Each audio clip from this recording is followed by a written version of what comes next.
Coucou la team et bienvenue dans cette vidéo dans laquelle on va parler du Sony Echo 13 Thunderbolt 5. C'est donc un dock Thunderbolt 5, vous l'avez bien compris, avec un SSD intégré et c'est un des tout premiers du marché. Alors précédemment, on avait parlé du Echo 20 de chez Sony qui est le gros dock, on va pas se mentir, avec 20 ports dessus, beaucoup de choses, mais quand même assez gros, Thunderbolt 4. Celui-ci est très intéressant puisque c'est un Thunderbolt 5. Quand les MacBook Pro sont arrivés avec le Thunderbolt 5 dessus, révélation. Révélation, joie, extasie, tout ce que vous voulez, tout simplement parce qu'on passe des 40 gigabits par seconde du Thunderbolt 4 à 120 gigabits par seconde au Thunderbolt 5. Ça en fait du gigabit. À ma connaissance, c'est le deuxième dock à être annoncé en Thunderbolt 5. Il y en a peut-être eu d'autres, mais légitimement, il me semble que c'est juste le deuxième à être annoncé. C'est en revanche le premier à proposer un stockage SSD interne. Et le SSD est inclus dans le prix du dock, c'est-à-dire que vous pouvez acheter ce dock uniquement avec un SSD de 1 Tera, un SSD de 2 Tera ou un SSD de 4 Tera. On pourrait se dire que ça aurait été pertinent de le vendre seul, histoire d'avoir un prix d'appel nettement plus bas. Les SSD à l'intérieur sont des Kingston M2 NVMe PCI Express 4. Ça a totalement son importance puisque ça veut dire que ce dock est en capacité d'utiliser les 4 lignes PCI Express d'un SSD NVMe et donc d'aller très vite avec des débits théoriques de 8 gigabits par seconde. Dans mes tests, on est très régulièrement avec le SSD de 2 Tera fourni dans ce dock à 5 gigabits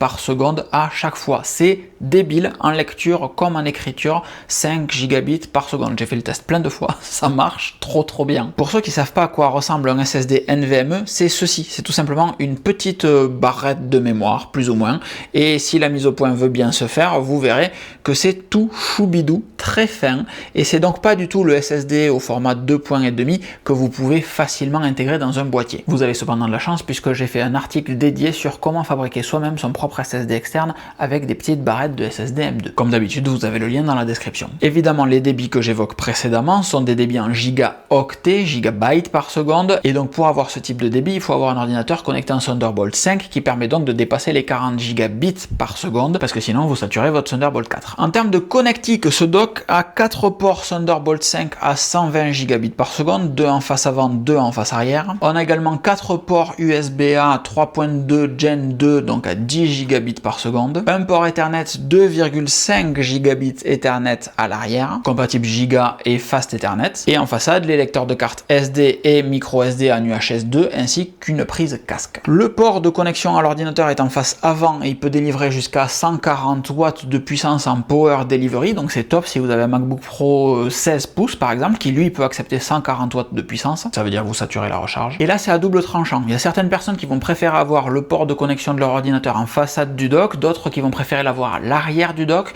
Moi je suis team à l'arrière du dock et pour autant le fait de l'avoir mis en face avant m'a obligé à revoir un petit peu le setup de mon bureau et ça me plaît pas mal. Donc c'est un mal pour un bien, si on n'est pas trop fermé et qu'on veut tester un truc, ça peut être cool. Wink wink. Vous noterez également que le port Ethernet n'est que en 2,5 gigabits Ethernet et me concernant c'est une petite déception. Quand on arrive avec du Thunderbolt 5 et 120 gigabits par seconde de théorie, je me dis que forcément tous les docks qui vont arriver seront des docks 10 gigas.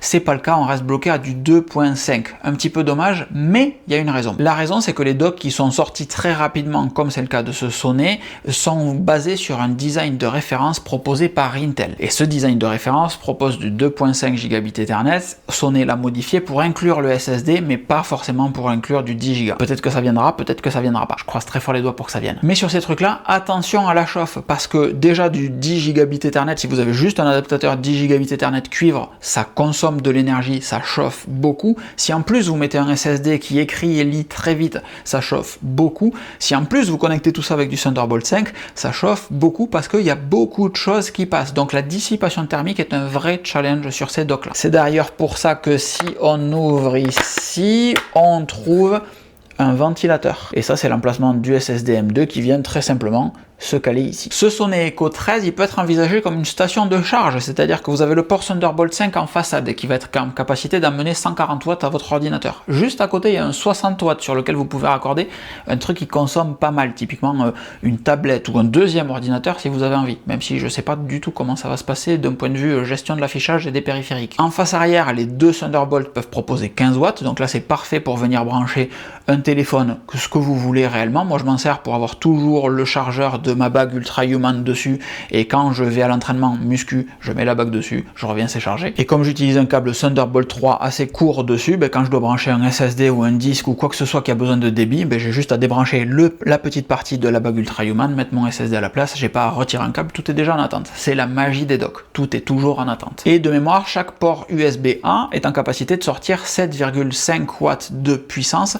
La question se pose de pourquoi on a 4 ports USB-A sur un dock en 2025, surtout un dock Thunderbolt 5. Je ne comprends pas qu'il y ait encore de l'USB-A partout. Et là, en l'occurrence, je ne comprends pas qu'il y ait autant d'USB-A. Oui, il y a des dongles pour des souris, des claviers, etc. Mais si tu as un dongle, c'est déjà le bout du monde. Alors en avoir 4, non, juste non. Mettez de l'USB-C pour la recharge, s'il vous plaît. Mais si on achète un dock, c'est aussi et surtout pour la connexion à différents écrans. Et ça, c'est un vrai sujet puisque ce dock Sony Echo 13 peut connecter jusqu'à 2 écrans en 8K, 3 écrans en 4K.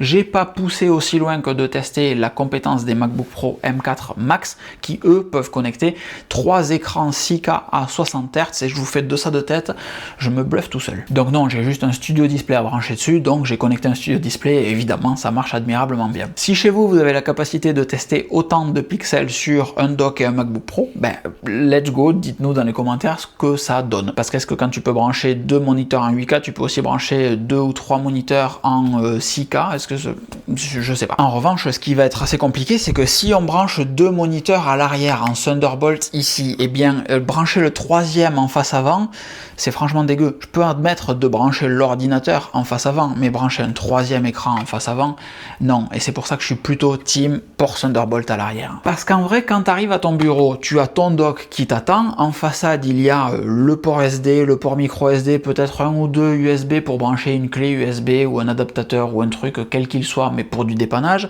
La prise casque, ok, mais tout le reste, c'est du fixe, ça ne bouge jamais. Mes écrans, ils sont toujours là, mon réseau est toujours là, mes SSD sont toujours là, donc tout est en face arrière. Sur le choix des ports, c'est un petit peu dommage. Mais sur bien des aspects, ce Sony Echo 13 Thunderbolt 5 est un très bon dock, ne serait-ce que si vous achetez un ordinateur avec pas trop de stockage, parce que je peux comprendre que mettre beaucoup de stockage en interne sur un MacBook ou sur un Mac mini ou sur ce que vous voulez comme ordinateur, ça coûte relativement cher. L'avantage de ce type de dock, c'est que vous aurez un SSD très rapide à l'intérieur, plus rapide que n'importe quel SSD que vous allez brancher en externe. Pourquoi?